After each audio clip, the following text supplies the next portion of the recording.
Hey there, I am Kerby and I am with the Kerby Seminar Group. Today I'm here to talk to you about whining. I have a 3-year-old and a 14-year-old and a 13-year-old, so I am well versed in the art of whining. And here's some skills that we've picked up along the way that might help hopefully reduce or eliminate whining, especially this holiday seasons. Holidays have this tendency to like magnify the whining spectrum because it's lots of sugar, late nights, and all that. So the first tool is recognize basic human needs. And this might seem like a no-brainer, but usually when a kid's whining, it's to meet a basic human need. And if we just go back and understand why that is, sometimes it can give us more empathy as a parent. So when they were little, they would fuss and cry because that's the only way we knew if they needed to eat or if they were sick or if they were tired, right? Not the only way, but one of the big indicators, like, ooh, they would make us uncomfortable with their fussing and whining and crying. That was their survival skill to help get their needs met. So as they get older and they acquire language and they're in their brainstem, they're still gonna revert back to that first skill, which then it's gonna sound like, I want water, or whatever it is. And so take a deep breath. I always like to take a deep breath first because it helps me and it helps the kids. Take a deep breath and meet it with lots of empathy.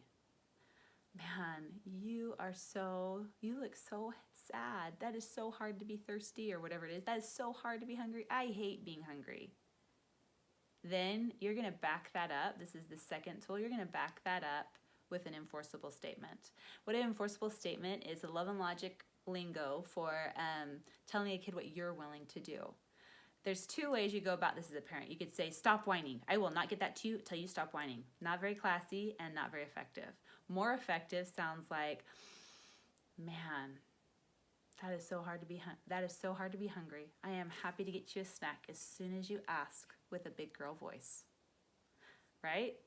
Same thing. You're asking for the same thing. One's just a lot classier than the other one, and one's way more effective. The next thing that you can do is be playful. If we are not having fun, we're not doing it right? So there was one dad that went to one of our classes who said he was in the car one time and his kid was thirsty and started, I'm thirsty. They were another 10 minutes away from their destination, no water in the car. So he said, there's nothing I could do but sit there and listen to him. But then he said, I had a stroke of genius. I told him to close his eyes, and so we're going to do an imaginary trip right now. We're going to do some magic tricks, and we're going to turn our car seat into water and drink it all up. And so the kid closed his eyes and they started playing this whole game, and it was super cute, and it was effective. It worked for him. That may not work for you, but try it. Try to have fun with them. And remember, it has to be fun for 2. If one of them feels like they're being made fun of, it's not fun, right? All right, the last one is to create a nonverbal cue. Because what happens every time you get on the phone? At least for me, especially when my boys were 2 and 3, anytime I got on the phone, Ma, all the whining started.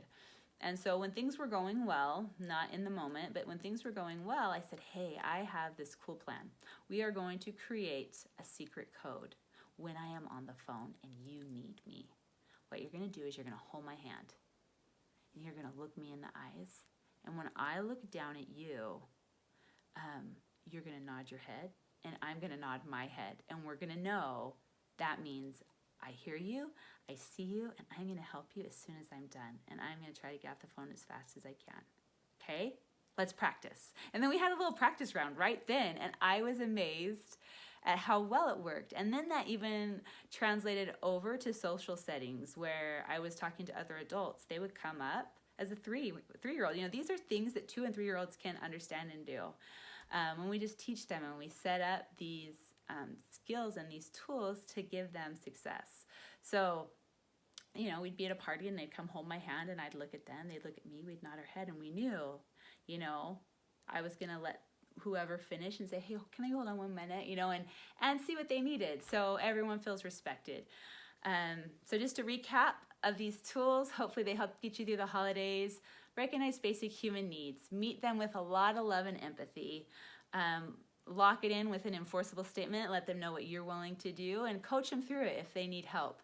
Also, you're going to be playful. If you're not having fun, you're not doing it right, as well as create a nonverbal cue. Have something that's just between you and your kids so they know. And you know when they're at their limit and they need you.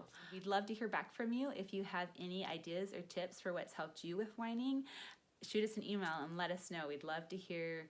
Also, if you use these and have a success story and would like to share, we'd love to hear those too. Thank you so much and have a fantastic day.